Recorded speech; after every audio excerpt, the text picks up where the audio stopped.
सोनी जी शुरुआत करिए सस्ता ऑप्शन। अनुज जी, यहाँ पे सस्ता ऑप्शन में रेकमेंड करना चाहती हूँ। दालमिया भारत की 2140 कॉल ऑप्शन जून सीरीज में बाय कर सकते हैं। करंट प्राइस 41 के तरफ बाय कर सकते हैं। स्टॉप लॉस रहेगा यहाँ पे 25 का। पहला टारगेट है 60, सस्टेन करता है उसके ऊपर। दूसरा टारगेट टूवर्ड 78 82 की नजर आ सकते हैं। एक यहाँ पे अच्छा ब्रेकआउट दे रहा है दालमिया भारत और काफी स्ट्रॉन्ग मोमेंटम में है। हमें लगता है कि यहाँ 2200 के लेवल्स पोजिशनली टेस्ट हो सकता है, तो यहाँ पे चाहे तो 2140 के कॉल ऑप्शन के थ्रू पार्टिसिपेट कर सकते हैं। डालमिया भारत ये हो गई पिक सोनी जी की। मानस जी आपने क्या पिक किया? देखिए आरईसी पे खरीदारी करने की राय रहेगी अनुज जी, क्योंकि यहाँ पर काफी दिनों से हम कंसोलिडेशन देख रहे थे।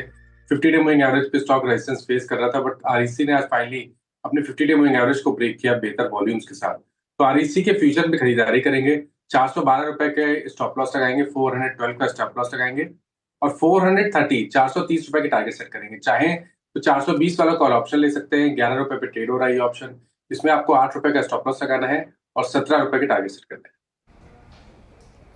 ओके, आरईसी आपका एक बाय कॉल हो गया। अब चलते हैं रचना जी के पास आज का चार्ट का चमत्कार पिक करने के लिए। रचना जी क्या पिक कर रही हैं आप? या मेरी तरफ से नेस्ले इंडिया का फ्यूचर्स रहेगा, जिसको हम लॉन्ग करेंगे। 2418 पे है ये। एफएनओ सुपरस्टार के तौर पे इसको हम 2397 पे एसएल लगाएंगे एंड हमारा टारगेट होगा 2445।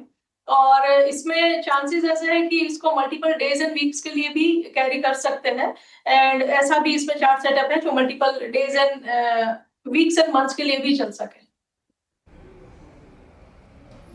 ओके, नेस्ले इंडिया आज एक मूव जनरेट कर रहा है इस वक्त। वाकई अच्छा मूव है, स्पेशली 2 बजे के बाद ये मूव काफ़ी शार्प हो गया है। अब चलते हैं राजेश जी के पास आज का मिड कैप फंड समझने के लिए। राजेश जी बताइए क्या पिक कर रहे हैं आप? वीरू जी, आज जो आरबीआई की पॉलिसी आई और फिर अभी विपिन जी बता रहे थे, फिर सिन्हा साहब बता रहे थे कि रियल एस्टेट में बहुत मूवमेंट आने वाली है। तो उसको देखते हुए मैं समझता हूँ कि सेंचुरी टेक्सटाइल जो अब आदित्य बिरला रियल एस्टेट के नाम से जानी जाती है, वहां ध्यान देना चाहिए। क्योंकि अपने रियल एस्टेट की बात करते हैं तो दूसरी कंपनियों की बात करते हैं, इसे उतनी जल्दी रियल एस्टेट में काउंट नहीं करते। बट अभी ये रियल एस्टेट का एक तरीके से प्योर प्ले हो गया है। सीमेंट से ये निकल गए हैं, पेपर इन्होंने आईटीसी को 3,500 करोड़ में बेच दिया है। तो अब ये पूरी पूरी रियल एस्टेट की एक तरीके से कंपनी है और अब ये बॉम्बे में रीडेवलपमेंट मार्केट में एंटर करने की सोच रहे हैं। 14,000 करोड़ के आसपास का न्यू लॉन्चेस प्लान कर रहे हैं और इस वक्त अगर इनके प्रोजेक्ट पाइपलाइन देखो तो करीब करीब 70,000 करोड़ की प्रोजेक्ट पाइपलाइन है।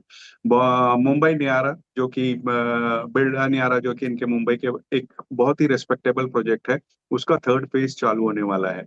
अब न केवल ये मुंबई में, पहले ये खाली वर्ली वाला प्रोजेक्ट में लगे हुए थे, लेकिन अब न केवल मुंबई में बल्कि दूसरी जगह जैसे बैंगलोर वगैरह में, पूना में भी अपने रियल एस्टेट प्रोजेक्ट्स बना रहे हैं। बहुत अच्छी तरीके से इनके प्रोजेक्ट्स लिए गए हैं। और अगर ऊपर के लेवल से देखो तो मेरे हिसाब से 2900 रुपए से टूटा हुआ ये स्टॉक है।